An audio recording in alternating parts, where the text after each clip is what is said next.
Marcus Thompson stared at his reflection in the employee locker room mirror, adjusting his black bow tie with trembling fingers. At 23, he wasn't supposed to feel this exhausted, but working double shifts at the prestigious Palm Grove Country Club was taking its toll. The morning sun had barely risen, yet beads of sweat were already forming on his forehead in the Miami heat. "You're late again, Thompson," barked Mr. Reynolds, the floor manager, poking his head through the door. "The breakfast service started 5 minutes ago, and Mrs. Henderson specifically requested you."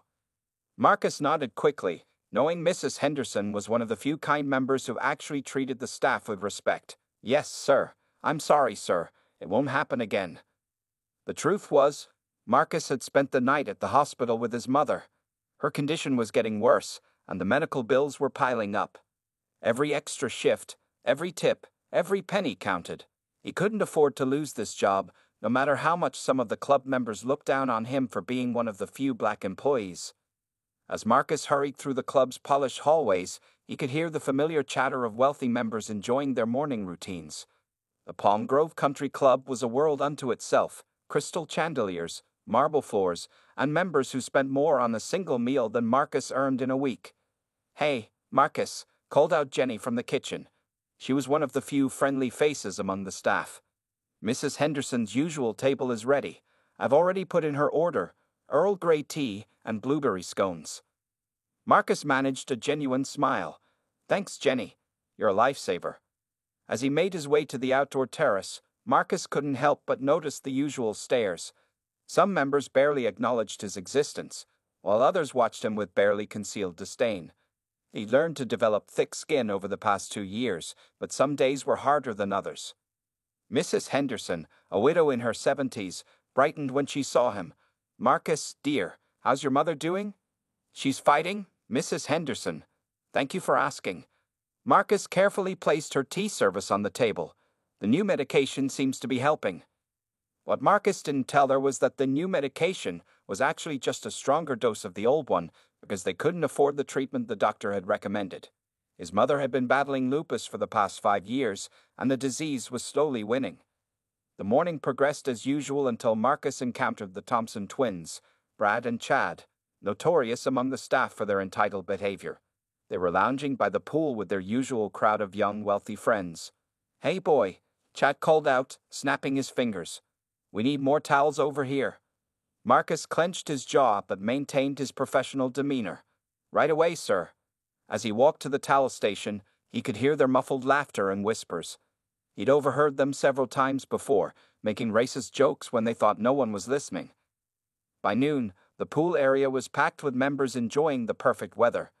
Marcus moved efficiently between tables, taking orders and delivering drinks. His phone buzzed in his pocket, probably the hospital again, but he couldn't check it now. One wrong move, one complaint from the wrong member, and he could lose everything. "Marcus," Jenny called out urgently from the service entrance. "Your mother's nurse is on the phone in the break room. She says it's important." His heart dropped. Marcus looked around frantically, catching Mr. Reynolds' attention. "Sir, please, it's my mother." "Thompson, you know the rules. No personal calls during peak hours." Reynolds' voice was firm. "Handle it during your break."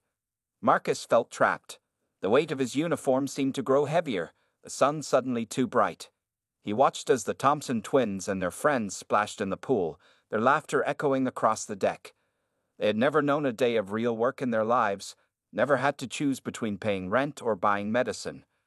Little did Marcus know, as he continued his duties with a heavy heart, that this ordinary morning would soon turn into something extraordinary. A black Mercedes had just pulled into the club's parking lot, carrying someone who would change the course of his life forever. For now, though, Marcus simply straightened his bow tie, plastered on his professional smile, and continued serving the members who saw him as nothing more than part of the background. Just another black waiter in a sea of white privilege. The afternoon sun beat down mercilessly as Marcus continued his shift at Palm Grove Country Club. His thoughts kept drifting to his mother, but he forced himself to focus on balancing the heavy tray of drinks he was carrying to the pool area. The Thompson twins and their friends had grown louder and more obnoxious with each round of cocktails. "Watch where you're going," Brad Thompson shouted as Marcus carefully navigated between the lounge chairs. Though Marcus was nowhere near hitting anyone, he apologized anyway. Years of experience had taught him that in this place, the customer was always right, even when they were completely wrong. Jenny caught his eye from across the pool deck and gave him a sympathetic look. She'd been trying to help cover some of his tables so he could check on his mother, but Mr. Reynolds seemed to be watching his every move today.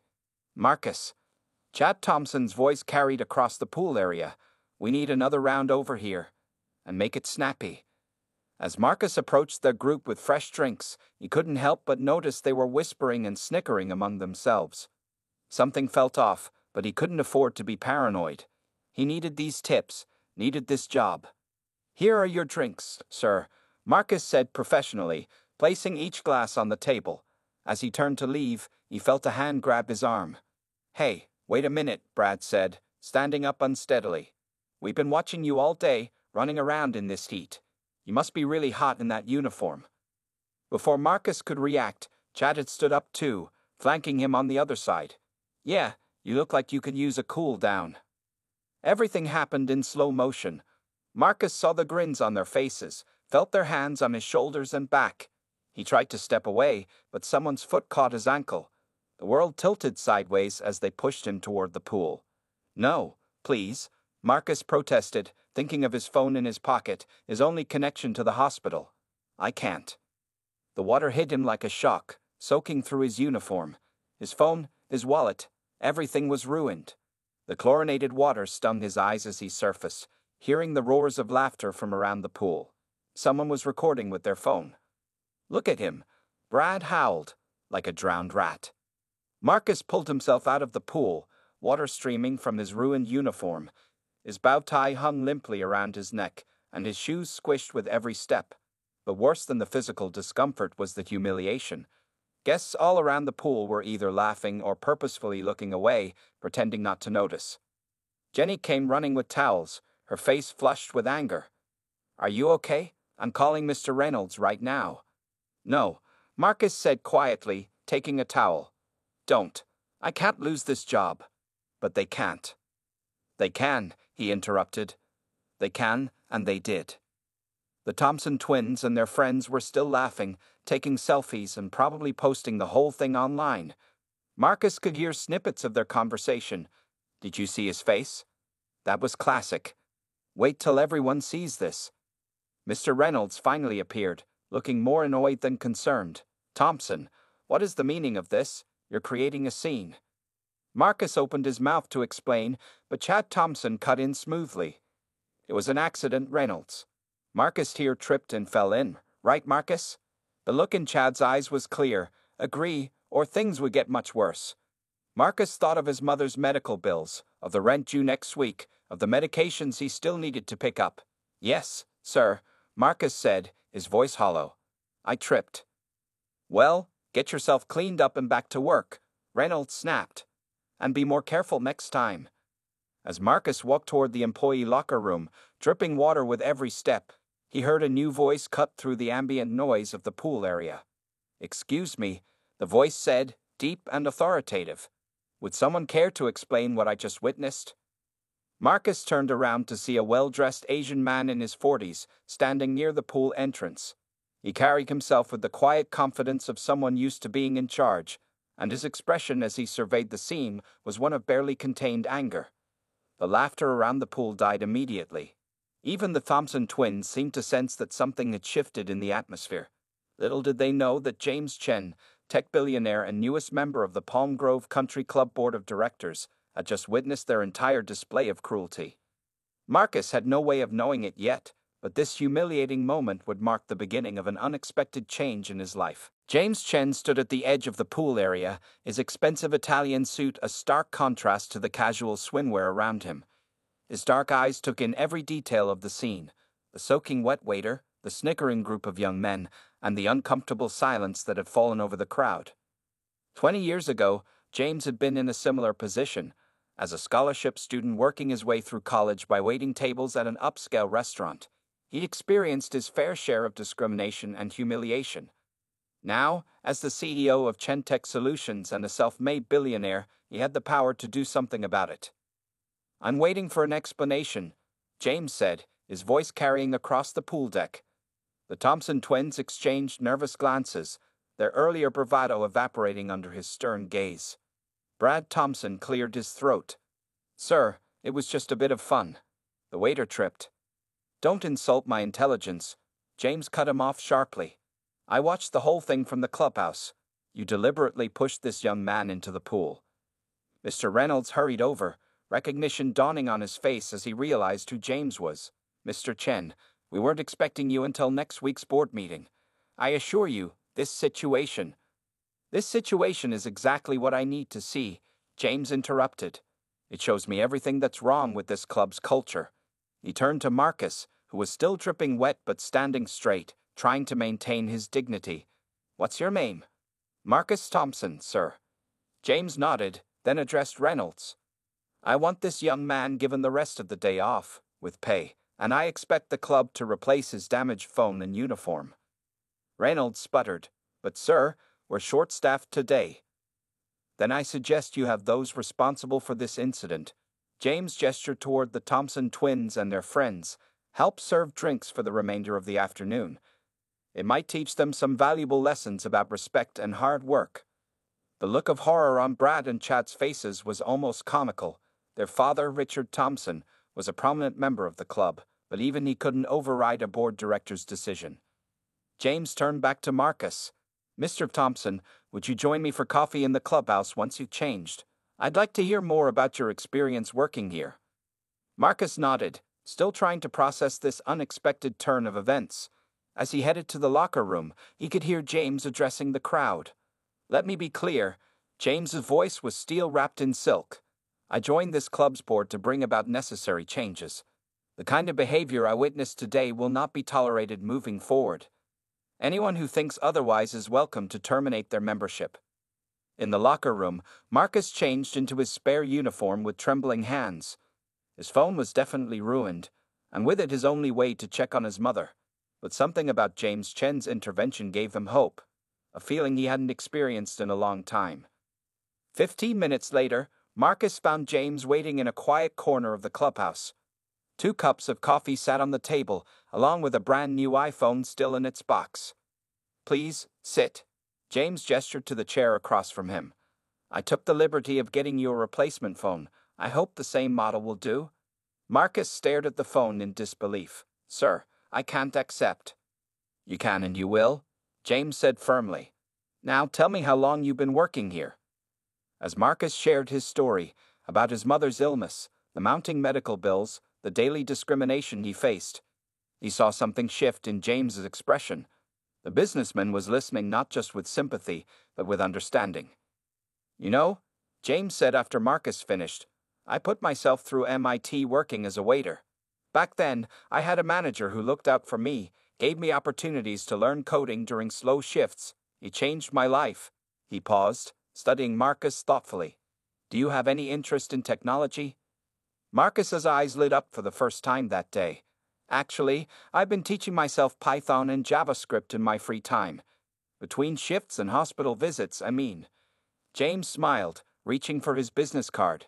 "Mr. Thompson, I think this unfortunate incident might just be the beginning of something very interesting. How would you feel about an internship at Chentech Solutions?" As Marcus held the business card, reading the embossed letters of one of the biggest tech companies in the country, he realized that sometimes life's worst moments could lead to its greatest opportunities. The humiliation by the pool suddenly seemed like a small price to pay for this chance at a better future. The following morning, Palm Grove Country Club was buzzing with whispers and speculation. The incident by the pool had spread through the membership like wildfire, and James Chen's intervention had become the talk of the club. The Thompson twins were notably absent, their usual poolside seats empty. James sat in the club's main conference room, surrounded by members of the board. His presence commanded attention, and the usual casual atmosphere of their meetings had been replaced by nervous tension.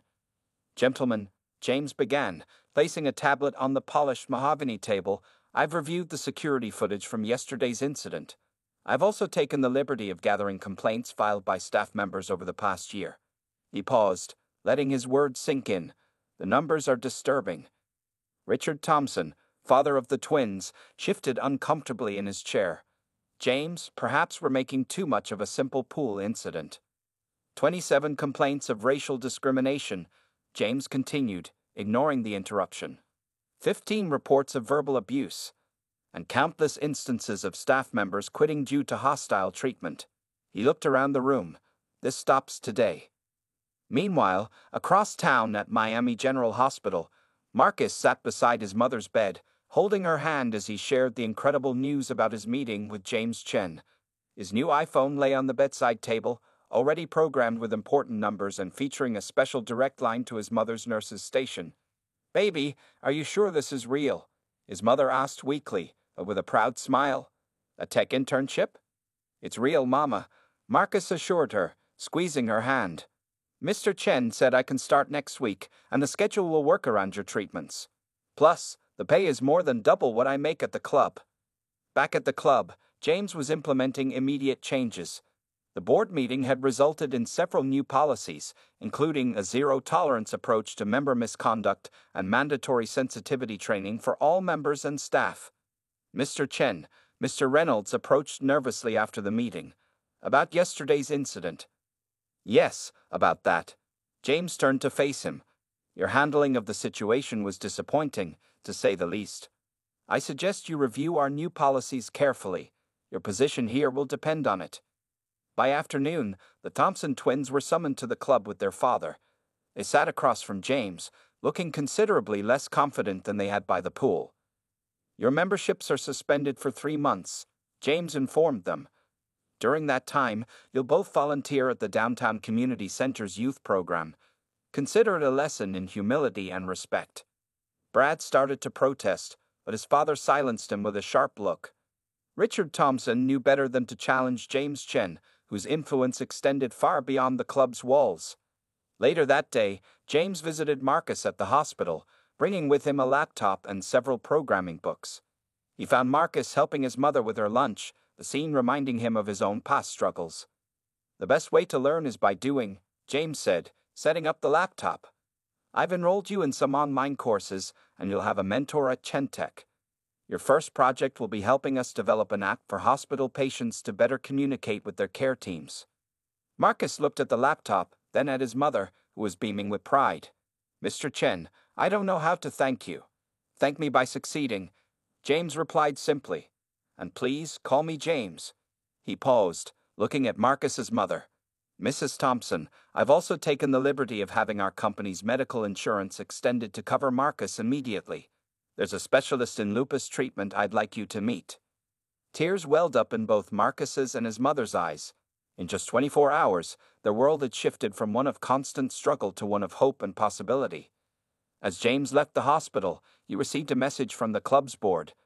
They had unanimously approved his proposed changes, including a new scholarship program for staff members seeking educational opportunities.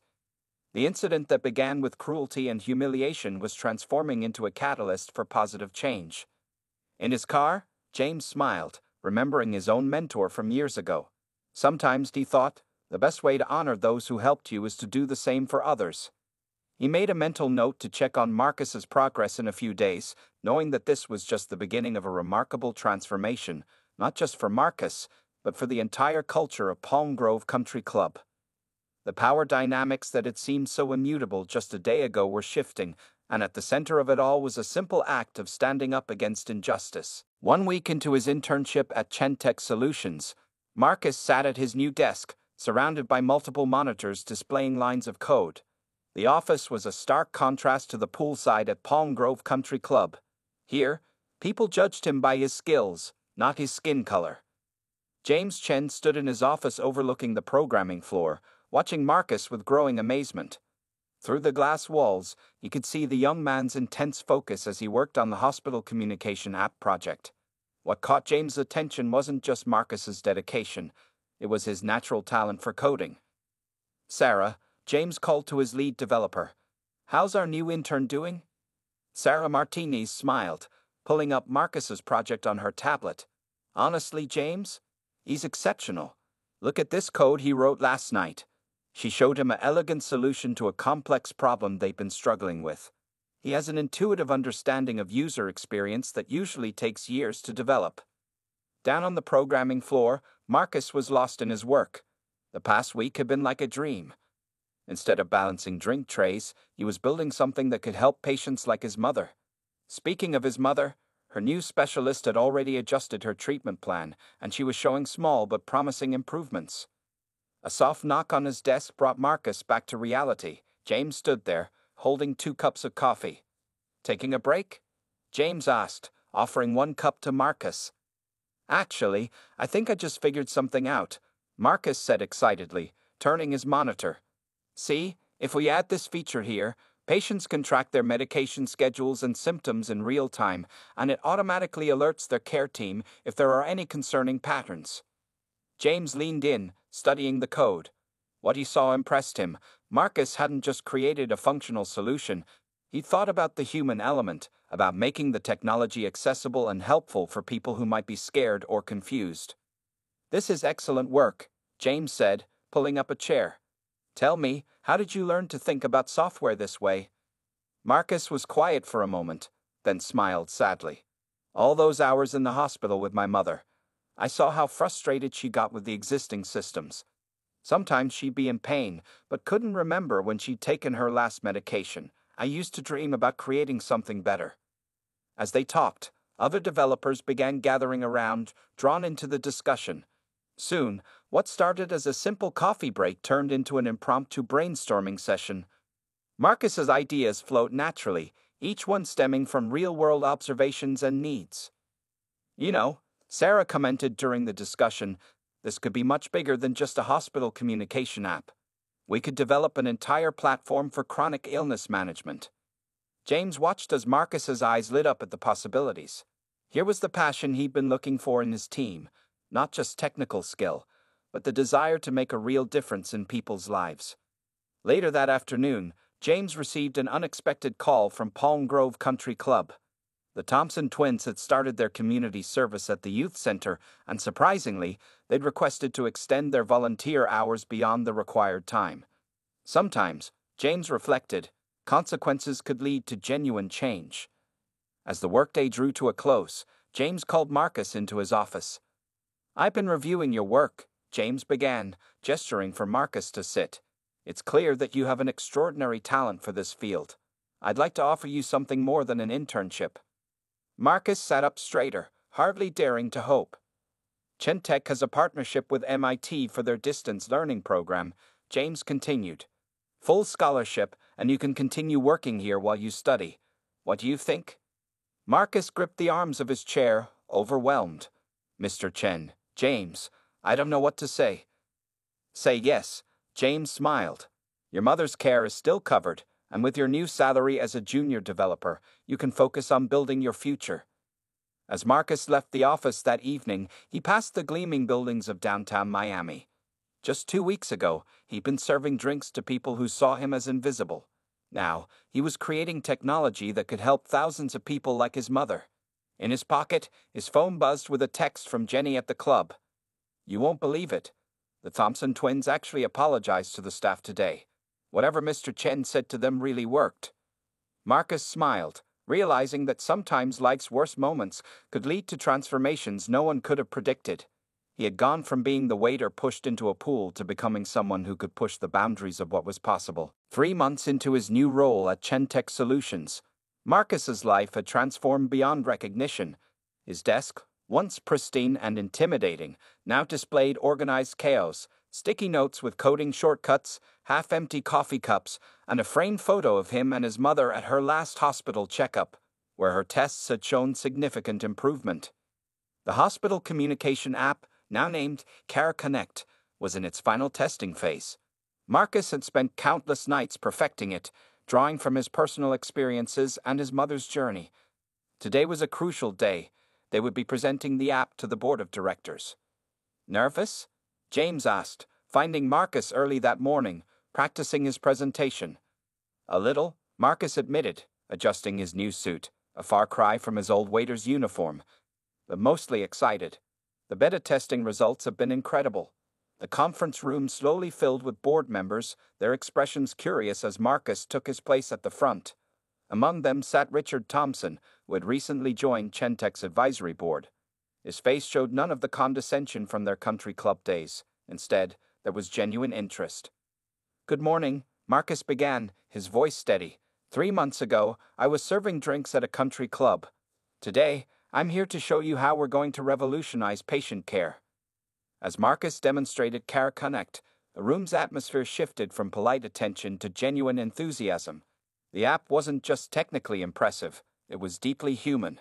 Every feature addressed a real need: medication tracking, symptom monitoring, direct communication with healthcare providers, and even a support network for families. The most important feature, Marcus explained, clicking to a new screen, is what we call the Dignity Protocol. It ensures patients maintain their independence while getting the care they need. No one should feel helpless in their healing journey. Richard Thompson raised his hand. "My wife's been participating in the beta testing. She says it's changed her entire recovery experience after her surgery. I never expected," he paused, making eye contact with Marcus, "I never expected to be thanking you for teaching my family something about compassion." After the presentation, James called for a vote on full production funding. The response was unanimous. Care Connect would be Chentec's flagship product for the coming year. Later that afternoon, Marcus visited his mother at home. She'd been strong enough to leave the hospital 2 weeks ago. He found her using Care Connect on her tablet, chatting with her support group. "Baby, you should see what everyone's saying about this app," she beamed, showing him the feedback forum. "You're helping so many people." Marcus sat beside her, remembering the days when he felt powerless to help even her. Now, not only was she getting better, but they were helping others fight their battles too. His phone buzzed with a message from Jenny at the club. "Just saw the news about Care Connect. The Thompson twins are telling everyone their friend Marcus developed it. Times really do change."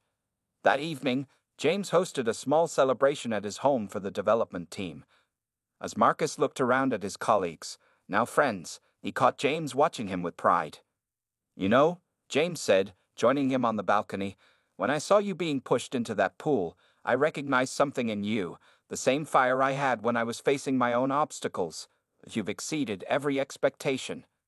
Marcus nodded, thinking about how much had changed.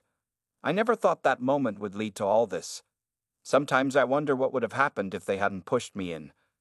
"Life has a way of pushing us into deep waters," James replied.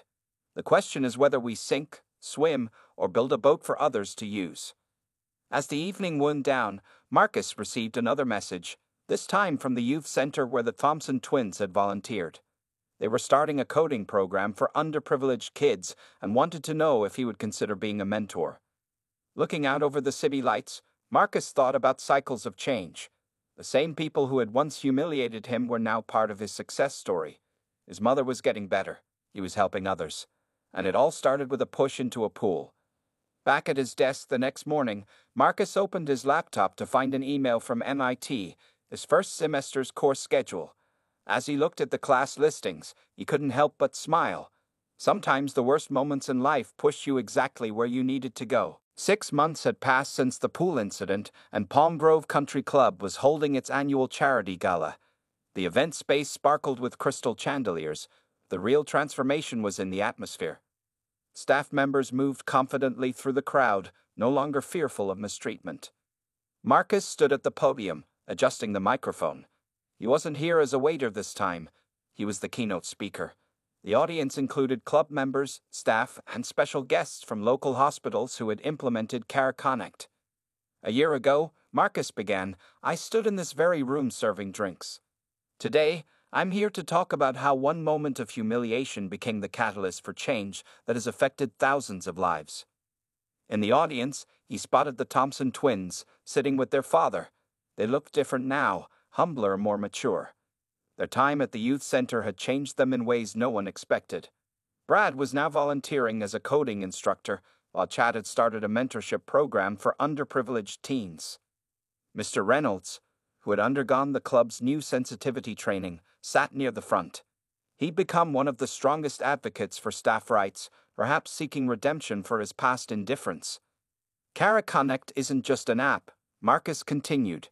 It's proof that when we treat each other with dignity, amazing things can happen. The same club that once witnessed my humiliation is now partnering with Chentech to provide technology education for staff members and their families. James Chen watched from the side, remembering the day he witnessed the pool incident. He couldn't have known then that standing up against that single act of cruelty would spark such widespread change. After Marcus's speech, Jenny, now the club's head of staff relations, presented the first round of educational scholarships to 5 employees. The program, funded jointly by the club and Chentech, would help staff members pursue their dreams just as Marcus had. The best part, Jenny announced, is that each scholarship recipient will be mentored by a club member in their field of interest. We're breaking down barriers, one relationship at a time. During the reception, Marcus found himself approached by Mrs. Henderson, the kind member who had always treated him well during his waiter days. "I knew you were special," she said, patting his hand. "My grandson is using Cara Connect for his diabetes management. It's changed his life." The evening took an unexpected turn when Brad and Chad Thompson asked to speak. They stood before the crowd, visibly nervous but determined. "We want to publicly apologize to Marcus," Brad began. "What we did was cruel and entitled, but Marcus's success didn't just change his life, it changed ours too." Chad continued, "Working at the youth center showed us what real privilege is, the privilege to help others. We're grateful for the lesson, even if we learned it the hard way." Later, Marcus walked through the club's halls with James, passing the pool where everything had started. The evening air was warm, carrying the scent of jasmine from the garden. "You know what the best revenge is?" James asked, stopping by the pool's edge. "Success," Marcus suggested. "No," James smiled. "It's watching people who once looked down on you become better people because of your example." They were interrupted by a group of hospital administrators eager to discuss Cara Connect's latest features. The app had grown beyond its original scope, now serving hospitals across the country. Marcus's personal experience with his mother's illness had shaped every update, making it uniquely attuned to both patients' and caregivers' needs. As the gala wound down, Marcus received a text from his mother. She was hosting her weekly support group meeting, all connected through Cara Connect. The app had created a community of people supporting each other through their health journeys. The club's board presented Marcus with an honorary membership, a gesture that would have seemed impossible just months ago. But as he accepted the card, Marcus knew the real victory wasn't in gaining membership to an exclusive club. It was in helping transform that club into a place where everyone was treated with respect. Standing in the parking lot where James's Mercedes had first arrived that fateful day, Marcus reflected on how a moment of cruelty had led to waves of positive change. The ripples had touched not just his life, but countless others, proving that sometimes the worst moments could lead to the most beautiful transformations. 1 year to the day after the pool incident, Marcus Thompson stood in front of a packed auditorium at MIT's Summer Technology Conference. The audience was filled with healthcare professionals, tech enthusiasts, and students, all eager to hear about Cara Connect's remarkable success story. What began as a simple hospital communication app, Marcus explained, gesturing to the screens behind him, has now helped over 1 million patients across the country. He clicked to the next slide, showing his mother's smiling face. In the front row, James Chen nodded proudly. Beside him sat the Thompson twins, who had flown in specifically for this presentation. Their youth center coding program had already produced its first group of graduates, 3 of whom were now interns at Chentech. But today's announcement is even bigger, Marcus continued, his voice steady with confidence. Chentech is launching the Thompson Initiative, a nationwide program providing technology education and healthcare support to underserved communities. The audience erupted in applause as Marcus revealed the details. Fully funded scholarships, mentorship programs, and healthcare technology centers in low-income areas. The first center would open at the very youth facility where Brad and Chad Thompson had begun their journey to redemption. After the presentation, during the reception, Mr. Reynolds approached Marcus. The former floor manager had recently retired from Palm Grove Country Club, but not before establishing comprehensive anti-discrimination policies that were now being adopted by exclusive clubs across the country. "You proved me wrong in the best possible way," Reynolds admitted, shaking Marcus's hand. "The club hasn't just survived the changes, it's thriving because of them." James joined them, placing a hand on Marcus's shoulder. Tell them the other news, Marcus. Marcus smiled. Palm Grove is becoming our first partner club for the Thompson Initiative. We're converting the old storage rooms into a technology learning center for staff members and their families. Later that evening, Marcus visited his mother at their new home, a comfortable house in a quiet neighborhood, far from their old struggling days. She was hosting a dinner for her support group, all women she'd met through Care Connect. The living room buzzed with conversation and laughter. "Look at this," his mother said, showing him her tablet. The Care Connect screen displayed a map dotted with lights, each representing a patient using the app. All these people helping each other heal. And it all started because my son refused to let hardship break him. Marcus's phone buzzed with a message from Jenny, who had recently been promoted to general manager at Palm Grove. "You won't believe who just applied for the tech training program, Mr. Reynolds' grandson. Full circle, right?" As the evening wound down, Marcus found himself back at Chentech's offices, standing in front of his original desk. The space had changed. Now it was a whole floor dedicated to the Care Connect team. His old monitors had been replaced with a wall of screens showing real-time data from hospitals across the country. James found him there, lost in thought, remembering where it all began. "Actually," Marcus replied, "I was thinking about that day by the pool. If you hadn't shown up—" "If I hadn't shown up," James interrupted, "you would have found another way. People like you always do. I just helped speed up the process." Looking out over the city lights, Marcus could see Palm Grove Country Club in the distance. The pool that had once been a source of humiliation was now just a pool. The power it had held over him was gone, transformed into something far more meaningful. His phone buzzed again. This time it was Brad Thompson sending a video from the youth center's graduation ceremony. The kids were showing off their first coding projects, their faces beaming with pride.